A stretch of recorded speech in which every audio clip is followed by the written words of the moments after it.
Hello, everyone. This is Salma here from Klamss Mortgage Experts.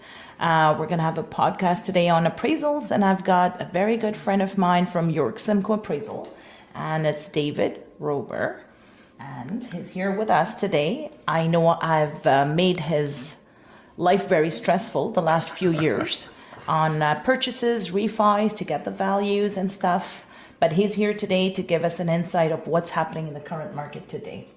So thank you very much, Salma. It's a pleasure to be here. Here.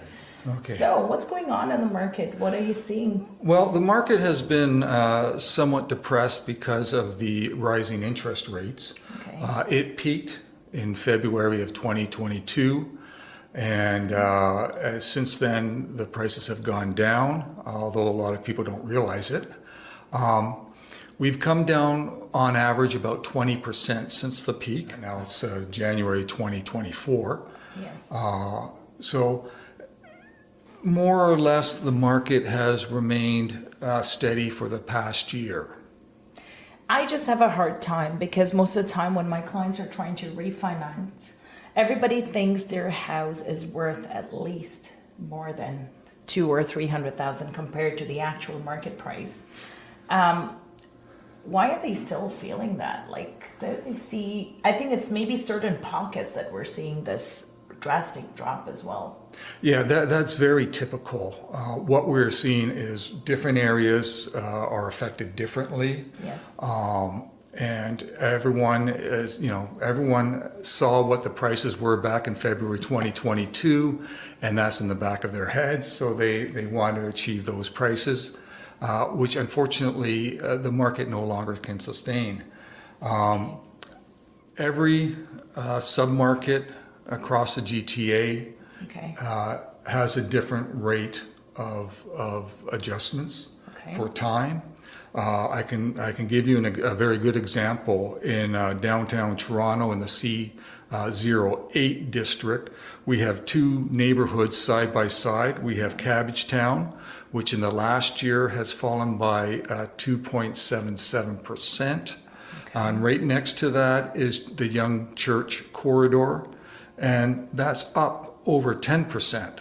So we have a 13% swing in two areas that are fairly similar and right beside each other. So it's statistics, and statistics can be swayed by one or two very large sales. Okay. Okay. Are you seeing a lot of sales right now? Oh, they've definitely slowed down from the peak. The marketing time has also greatly been extended. Okay. I think I've seen a lot of renewals coming in, and I practically had 4 files that couldn't go ahead because we had the approval. The appraisals didn't come to par, and these were properties like in Beaverton, properties in Peterborough, right? The loan to value dropped. We had builder closings as well that were purchased 2 years ago. And looking at it today, the value dropped by $150,000 in Peterborough. So have you... Peterborough, Beaverton are two of the areas that have been hardest hit. Okay. And once again, you're talking about exactly the timing when the market peaked 2 years ago. Yes. February 2022. Yeah. We're now January 2024. Yeah. So that's 2 years. And as I said, average, the prices have fallen about 20%. Okay. Now back prior to 2022, when the prices were steadily going up, we saw a lot of multiple offers, and properties were selling well above asking price. Yes. And it just wasn't sustainable. Do you recommend clients doing a purchase if they are not sure on the values? Do you recommend that they should at least get an appraisal in before their set condition of financing in today's market? Absolutely.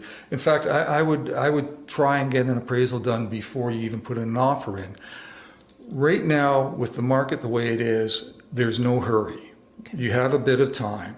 If you see a house that you like, you can get either a full appraisal or what's called a desktop appraisal, which is cheaper, okay. But you can have someone look and tell you what similar houses in that are selling for. Okay, that's So a good you have pointer. a good basis on which to judge what you're going to offer. Because there's nothing worse than someone waiving their conditions on financing and then finding out that their house is not worth Yeah, what and they with these thought it high was. interest rates too, it doesn't make sense, right? To No. put in the extra money No, from your pocket. Okay. no, exactly. I'm actually, I have a court case which is basically based on this. The asking price was 1.2. They went in and paid 500,000 above asking, so they Okay. paid 1.7. If they had an appraisal done, they would have realized that the true value should have been around 1.4, Okay. and now it's in the courts. Okay. Another interesting question I have is when clients purchase their homes, right? They've bought a house with, let's say, unfinished basement. How does making a finished basement impact the price? Let's say converting, like putting a room down there, or doing your interlock, because people seem to have these assumptions that I've paid X amount of dollars to get my landscaping, interlocking done, and my value should have been this much. How much of importance does that give to a particular home when you're actually buying it unfinished and then doing all these other upgrades? What you have to understand is cost does not reflect value. Okay. Okay, so it may have cost you X number of dollars to put in an interlocking walk or to finish the basement. It doesn't necessarily mean that the price of the house has gone up by the same amount. Okay. So what you're doing basically is you're improving the house. Yeah. You'll get a higher price than a house that doesn't have those things, but it probably won't be the full value So that you let's spent. say when it comes to basements, does it matter if it was done via licensing, via With a permit. status with a permit? Would that make a difference as opposed to just hiring a contractor and going the cheaper route? I once again, I'm actually working on another case, a legal case that's in the courts, where someone bought a house that had a finished basement, Okay. and they found out that the basement was not done by permit, Okay. and as such, the land titles would not insure the house. Oh, So you have to be careful about that. okay. Okay. Single dwelling, I guess, have to remain single dwelling. You have to ask the city, right, to get those right permits in. That's right. Okay. And it has to be, they send out an inspector to make sure the job was done properly. Okay. Okay. Is there anything else that you'd like the viewers to know today? The market up to this point has been fairly flat, but we are expecting interest rates to come down. Okay. Most people will say around the summertime of 2024, and we've already seen cut the 5-year interest rate. Yes, they have. So hopefully we will avoid any recession. Well, if we go to 2%, I don't think so. I don't think they'll go down to 2%, but if they go down to 4%, it will alleviate a lot of pain that is out there right now. Yes. And it should stir up the market. There's still a lot of demand out there. Yes. The first time buyers are actually eagerly waiting to Yes. get into the market. Yeah. Yeah. I think the thing is the price is somewhat affordable in certain areas, but now with the interest rates being so high, they're not able to actually maintain it.